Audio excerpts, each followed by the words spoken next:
കൊച്ചി വാർത്താ ചാനലിലേക്ക് സ്വാഗതം. ബി.ജെ.പിയിലെ വിരമിക്കൽ പ്രായമുന്നയിച്ച് ഡൽഹി മുഖ്യമന്ത്രി അരവിന്ദ് കെജ്രിവാളും തെലങ്കാന മുഖ്യമന്ത്രി രേവന്ത് റെഡ്ഡിയും തുടക്കമിട്ട രാഷ്ട്രീയ ചർച്ചകൾക്ക് മറുപടി നൽകേണ്ട തത്രപ്പാടിലാണ് ബി.ജെ.പി നേതാക്കൾ. 75 വയസ്സു പിന്നിട്ടാൽ നരേന്ദ്രമോദി പ്രധാനമന്ത്രി പദം ഒഴിയുമെന്നും പകരം അമിത് ഷാ വരുമെന്നുള്ള വിഷയം ഇന്നലെയും കെജ്രിവാൾ ഉയർത്തി. ബി.ജെ.പിയുടെ ഭരണഘടനയിൽ 75 വയസ്സെന്ന പരിധിയില്ലെന്നും ഇക്കാര്യത്തിൽ പാർട്ടിക്ക് ആശയക്കുഴപ്പമില്ലെന്നും വിശദീകരിച്ച കേന്ദ്രമന്ത്രി അമിത് ഷാ തന്നെ രംഗത്തെത്തി.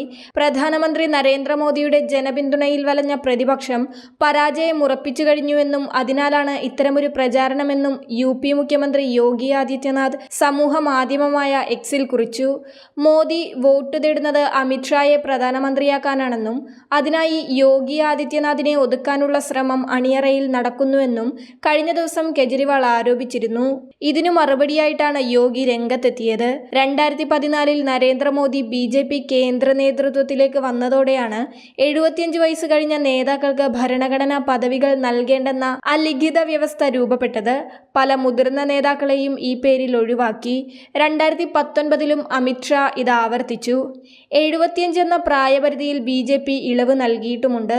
കർണാടകയിൽ ബി.എസ്. യെഡിയൂരപ്പ 2018 മുഖ്യമന്ത്രിയാകുമ്പോൾ 75 കഴിഞ്ഞിരുന്നു.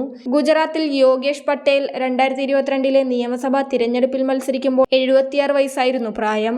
മധ്യപ്രദേശിൽ ജഗന്നാഥ് സിംഗ് രഘുവംശിനും ഈ പ്രായത്തിന് ശേഷമാണ് നിയമസഭാ തിരഞ്ഞെടുപ്പിൽ ടിക്കറ്റ് ലഭിച്ചത്.